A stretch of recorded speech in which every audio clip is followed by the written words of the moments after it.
καλύτερα. Όπου ήταν οι Τούρκοι ήταν πολύ καλύτερα. Ντροπή μας, αλλά αυτή είναι η αλήθεια. Η Κρήτη, πολύ πιο ωραίο μοναχισμό είχε η Κρήτη. Στην Κρήτη δεν έκλεισε κανένα μοναστήριο ο Τούρκος.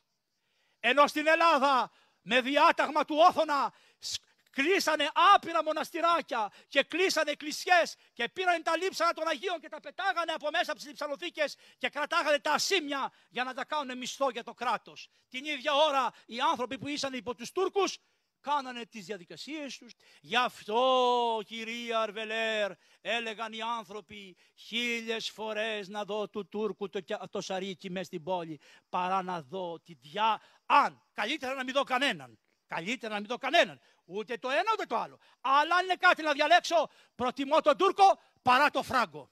Στην Αγία Σοφιά που έχετε στενοχωρηθεί. Δόξα σοι ο Θεός. Δεν μου λέτε.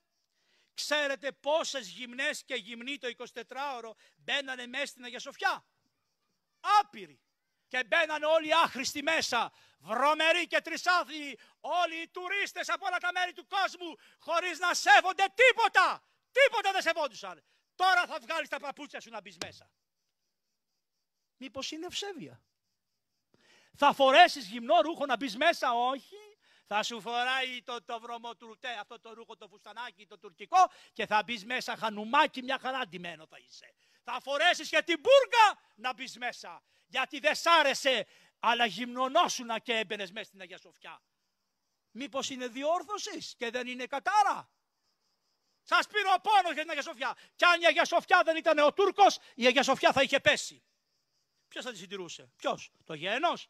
Μπορούσε το γένος να συντηρήσει τόσο μεγάλο κτίριο, ο Τούρκος το συντήρησε.